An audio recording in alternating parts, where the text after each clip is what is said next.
बात उस समय की है जब महाभारत का युद्ध समाप्त हुआ और अश्वत्थामा ने प्रतिज्ञा कर लिया कि मैं पांडवों को कपट से मारूंगा, यानी पांडवों के 5 बच्चों को कपट से मारूंगा। भगवान श्री कृष्ण तो सब कुछ जानते थे। उन्होंने जान लिया कि अश्वत्थामा ने प्रतिज्ञा कर लिया है।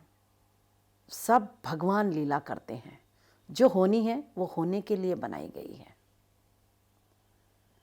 भगवान श्री कृष्ण ने पांडवों से कहा कि चलो मेरे साथ गंगा के किनारे चलते हैं। पांडव साथ चल दिए, द्रौपदी भी साथ चल दी।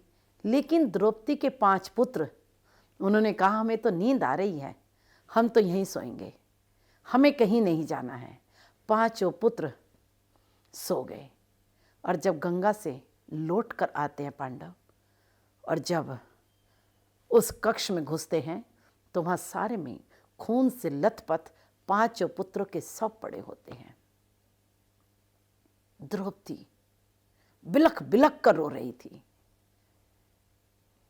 द्वारिकानाथ भगवान श्री कृष्ण द्रौपदी को रोते हुए देख रहे थे, लेकिन कुछ कर नहीं रहे थे।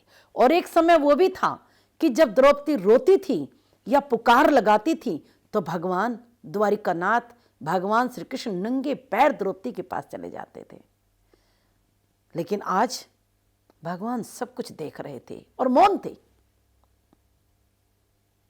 पता लगाया गया कि अश्वत्थामा ने द्रौपदी के 5 पुत्रों की हत्या कर दिया है।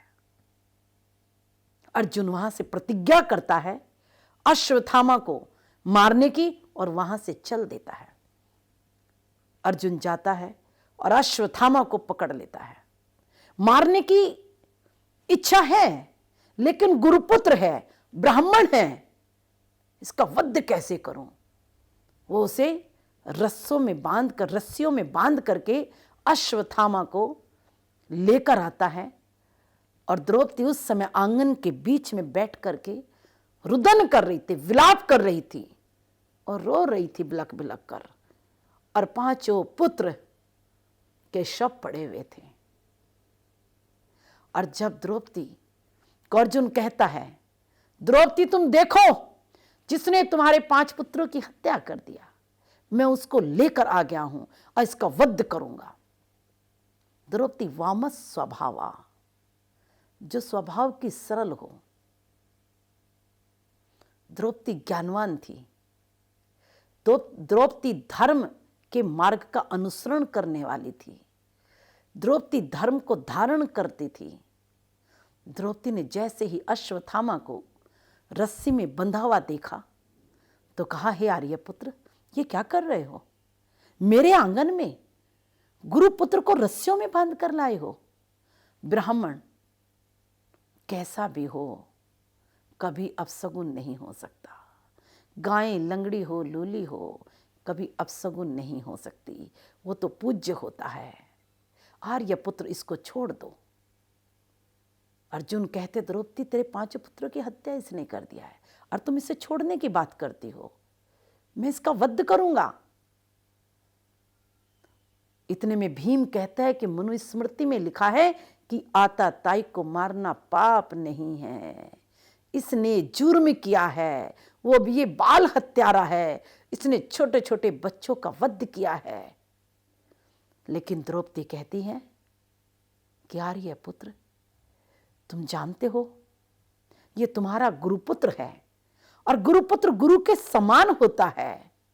और इसकी मां विधवा है, इसका मुख देकर के जीतती है, इसके आश्वासन पर वो प्रसन्न रहती है।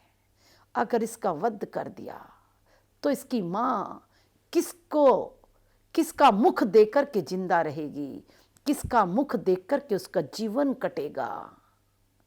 ना ना, अगर आप जीवन में किसी का भला नहीं कर सको तो उसका बुरा कभी मत करो।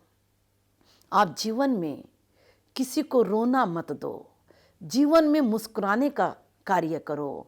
आर्यपुत्र, इसे छोड़ दो, इसकी माता के प्राण तो इसके चेहरे को, इसके मुख को देख करके ही जीवित है। इनकी माँ इनके मुख को देख करके जीवित है।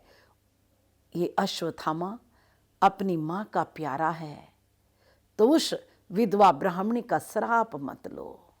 इस संसार में कोई ऐसा हो सकता है कि कोई किसी के 5 पुत्रों की हत्या कर दे और वो उस हत्यारे को बचा ले, उस हत्यारे का अपमान की जगह सम्मान करे और उस दृष्टि से देखे कि ये मेरा गुरु पुत्र है, गुरु के समान है।